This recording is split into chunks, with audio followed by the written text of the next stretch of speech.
Son las 7 de la noche en Washington, Ciudad de Panamá y Puerto Príncipe. Hora de continuar con las noticias internacionales en nuestro programa Contexto Global. Hoy estamos con ustedes María Clara Calle, quien les habla, y Rodrigo Sedano. Y estrenando el año 2025 en este programa, además, María Clara, es un placer estar aquí contigo cuando son las 6 de la tarde en Tegucigalpa y en Ciudad de México, las 9 en Buenos Aires. Ya saben que vamos a tener toda la actualidad internacional y, por supuesto, también vamos a profundizar en los hechos más destacados del día, así que vamos con ellos. Para Donald Trump, el canal de Panamá y Groenlandia deberían estar bajo el poder de Estados Unidos. Así lo ha reiterado el presidente electo, incluso no descartó usar la fuerza militar para recuperar el paso transoceánico del país centroamericano. El magnate también atacó a Canadá y a México. Y a menos de 2 semanas de que Donald Trump asuma la presidencia de Estados Unidos, la compañía Meta decidió eliminar para el país la verificación de datos. Un programa que había sido criticado por varios seguidores del magnate. La decisión aplicará para Facebook, Instagram y Threads. Y los homicidios en Haití se incrementaron en más de un 20% en 2024 respecto al año 2023. La cifra es de la Oficina de la ONU para los Derechos Humanos. En total, más de 5.600 personas fueron asesinadas en el país caribeño durante el año pasado. Y en nuestras secciones En Contexto y El Debate estarán dedicadas a analizar en profundidad una de las noticias del día.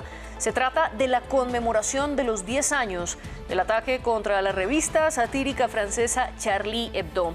El María Angulo nos contará en minutos cómo el atentado del 7 de enero del 2015 abrió un capítulo de violencia yihadista en Francia.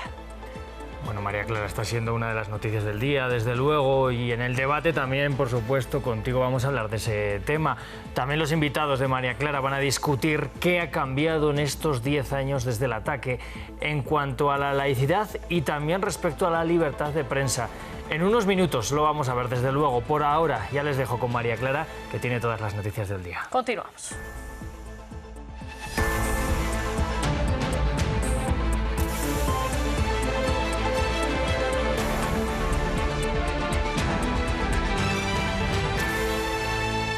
Comenzamos las noticias hablando de la actualidad en Estados Unidos.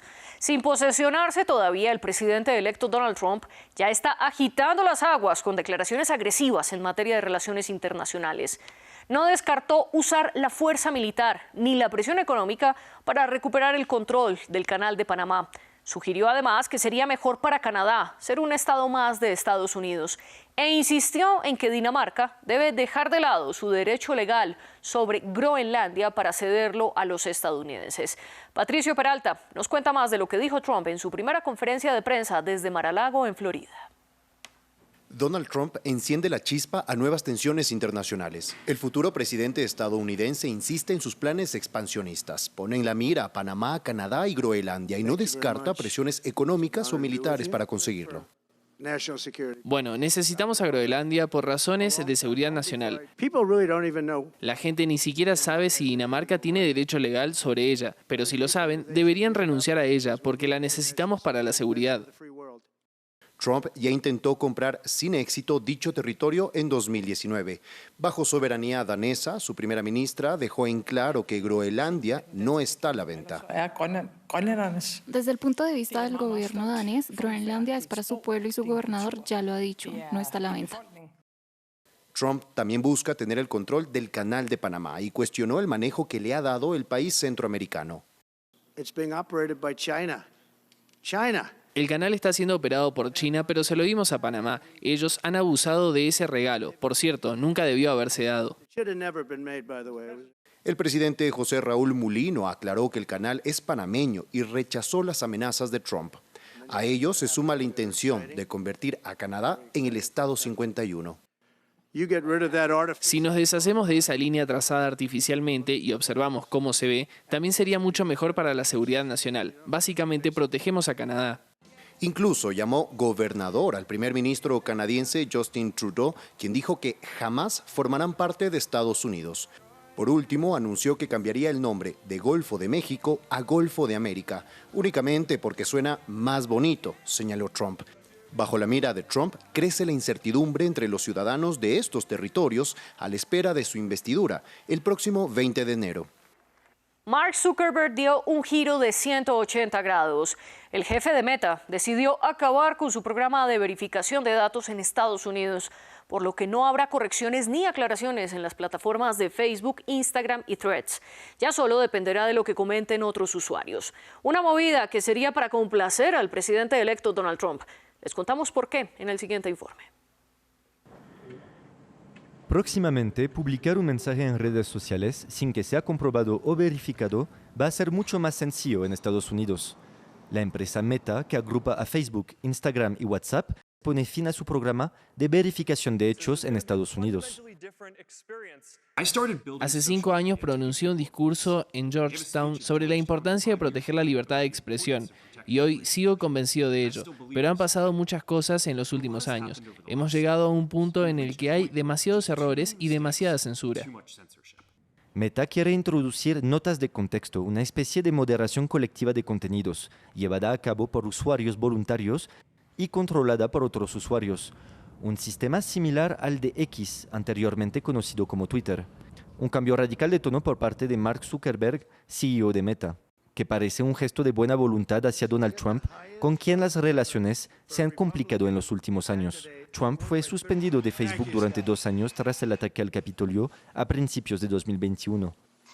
Una decisión que también ha celebrado uno de los grandes aliados de Donald Trump, el jefe de X, Elon Musk.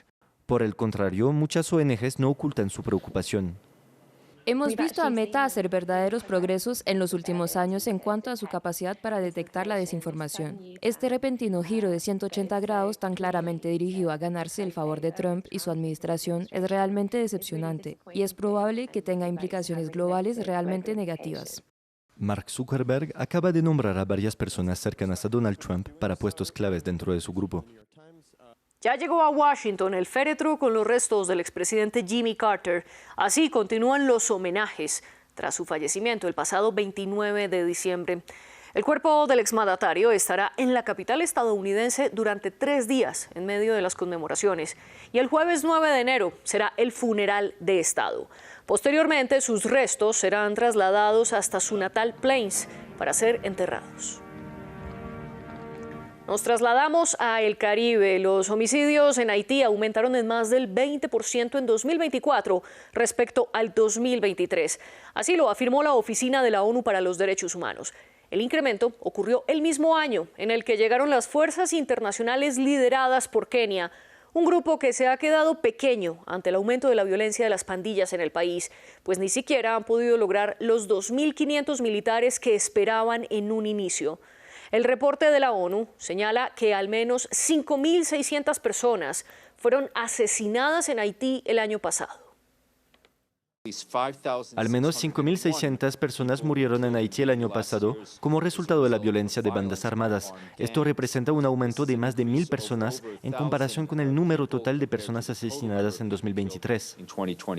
Más de 2.200 personas resultaron heridas y más de 1.494 fueron secuestradas por bandas armadas en Haití. La Oficina de Derechos Humanos documentó 315 linchamientos de miembros de bandas y personas presuntamente asociadas con bandas. También reportó 281 casos de presuntas ejecuciones sumarias que involucraron a unidades policiales especializadas.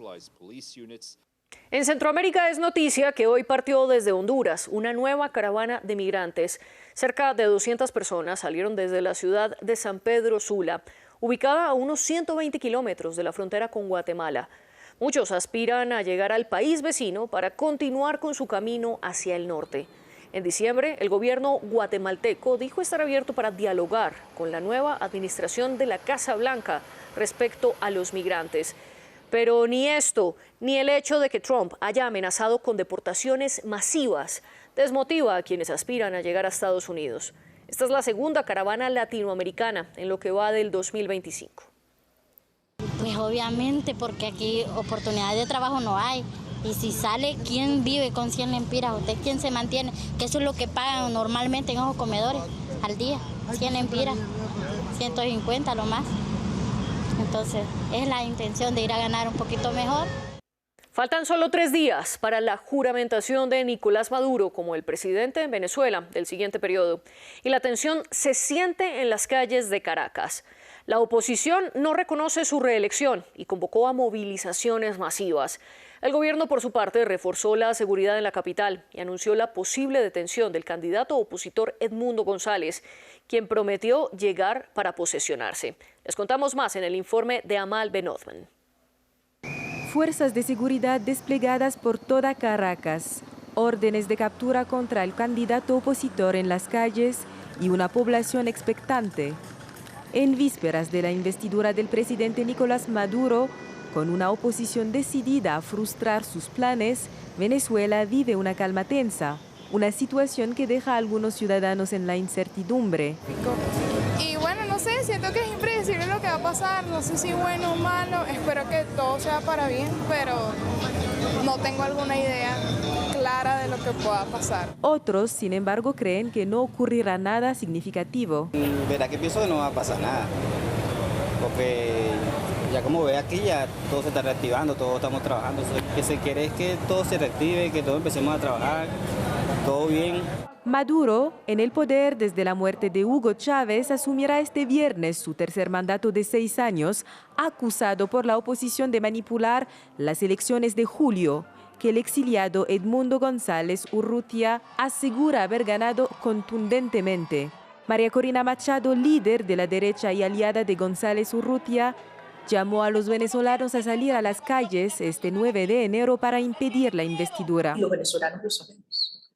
Pero si todos salimos, millones, ¿cómo pueden unos cuantos cientos o unos cuantos miles de personas armadas contra 30 millones de venezolanos? Por su parte, González Urrutia se reunió con Joe Biden, legisladores y asesores de Trump, para presionar a Maduro, mientras que Washington reitera que él fue el ganador de las elecciones. El gobierno venezolano rechazó las declaraciones de la Casa Blanca como una violación del derecho internacional e injerencia imperialista. Cambiamos de noticia porque Turquía endureció una vez más su postura contra la milicia kurda YPG, que opera en el noreste de Siria. En su visita a Damasco, el canciller turco Hakan Fidan advirtió que si el YPG no cumple las demandas turcas, será atacado. La principal exigencia de Ankara es que se disuelva el grupo, que hace parte de una coalición de milicias a las que ha apoyado Estados Unidos. El gobierno de Recep Tayyip Erdogan también dice que los militantes de YPG que no sean sirios deben regresar a sus países de origen. Y ahora vamos con nuestra sección En Contexto.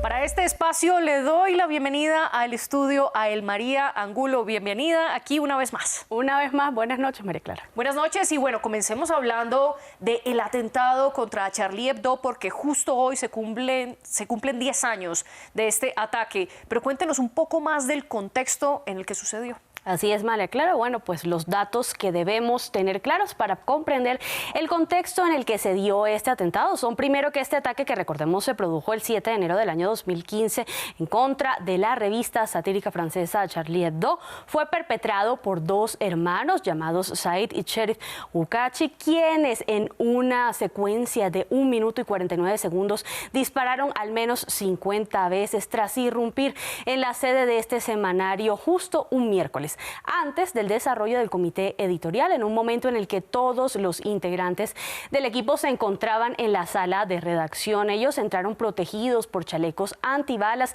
y armados con fusiles de asalto que solo usaron después de enunciar el grito que quedó marcado en la mente de los sobrevivientes y que fue justamente el de Alá es grande, en medio del hecho en el cual murieron 12 personas y más de 10 resultaron heridas, y después del cual 2 días más tarde, tras una intensa persecución por parte de la policía francesa, estos hombres murieron a manos de las autoridades. Sin embargo, María Clara, más allá de este hecho y de la conmoción que generó en el territorio francés, como bien decías en el marco, esto marcó sin duda un punto de inflexión debido a que abrió una etapa de profunda incertidumbre en materia de terrorismo en este país, ya que se dieron luego de esto varios ataques más. Tal como usted decía, el atentado contra Charlie Hebdo fue el inicio de una serie de ataques yihadistas en Francia, ¿como cuáles? Así es, de hecho, después del registro de este ataque contra Charlie Hebdo hace 10 años, inició ese periodo que, bien mencionas, estuvo marcado por varios atentados de corte yihadista en la nación gala, tanto así que tan solo un día después, el 8 de enero de 2015, un hombre vinculado con el grupo yihadista Estado Islámico mató de un disparo a un policía en el sur de París. Y el 13 de noviembre de ese mismo año, el grupo Estado Islámico reivindicó una cadena de atentados simultáneos en la capital francesa que incluso llegaron a ser considerados por los historiadores como los más sangrientos en la historia de Francia. También estos se registraron en inmediaciones del estadio de fútbol Saint-Denis y también afectó a media docena de restaurantes y a la conocida sala de fiestas El Bataclan. En ese hecho murieron en esa jornada 130 personas y estos hechos siguieron produciéndose. Fueron también registrados, por ejemplo, los que se dieron el 14 y el 26 de julio del año 2016. El primero fue en Niza y el segundo en una iglesia de San Etienne. En el primero murieron al menos 80 personas y en el segundo, así las cosas, podemos ver, María Clara, también como entre el año 2017 y 2023 se han registrado al menos 14 ataques de este corte, así como el que se registró contra Charlie Hebdo, y ha llevado a las autoridades a analizar este fenómeno como una suerte de efecto en cadena.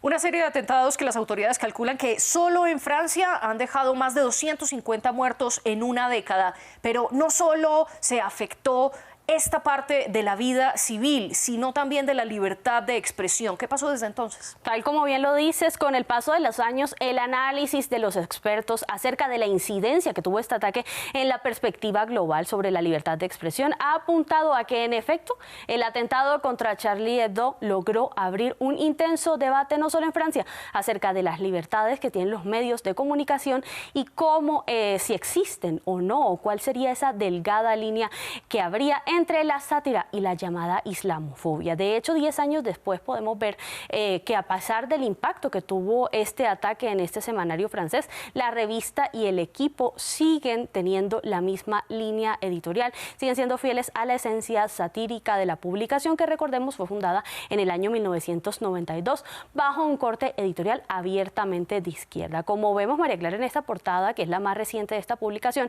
y que titula con el término indestructible en su edición especial para conmemorar esta fecha, la apuesta de ellos sigue siendo la sátira, pero más allá del temor. Usted bien dice que la línea editorial de Charlie Hebdo no cambió después del atentado, pero ¿acaso se disminuyeron los dibujos de sátira política? En efecto, luego del registro de este ataque, no solo se abrió el debate sobre la libertad de expresión, sino también sobre la apuesta satírica de los medios masivos de comunicación como una manera de cuestionar de manera editorial la realidad en la que vivimos. De hecho, hoy el diario español El País destaca algo al respecto al recordar el momento en el que el periódico estadounidense The New York Times renunció a la idea de seguir publicando dibujos satíricos después de divulgar una viñeta en el mes de junio del año 2019 en la que de alguna manera ridiculizaban la figura del primer ministro de Israel, Benjamin Netanyahu, quien aparecía con un perro guía. Él tenía una estrella de David que colgaba de su cuello y que conducía a otra figura que representaba en esa caricatura al líder republicano Donald Trump en una condición ficticia de ceguera. El medio español pone de relieve a través de este ejemplo el análisis de la sátira como un instrumento periodístico, pero también los márgenes de interpretación a los que se sujeta y las reacciones que puede generar en las audiencias. Y ahora hablemos de la conmemoración. ¿Qué hicieron tanto el gobierno francés como la Comisión Europea en este aniversario? En este aniversario se dieron diversas reacciones, las que se dieron por parte de las autoridades francesas y las europeas en general en referencia a los 10 años de este ataque. De hecho, reiteraron a ambas partes el refuerzo y la necesidad permanente de controlar las medidas antiterroristas con el objetivo de intentar evitar que este tipo de hechos se repitan. El presidente francés Emmanuel Macron insistió en que no han olvidado a las víctimas del ataque, mientras que la presidenta de la Comisión Europea, Ursula von der Leyen, instó a luchar incansablemente en contra del terrorismo y el Parlamento Europeo, por su parte, apeló, María Clara, a la solidaridad. María, gracias por acompañarnos en este espacio. A ti por recibirme. Y a propósito de este tema, nosotros lo discutimos a profundidad en El Debate.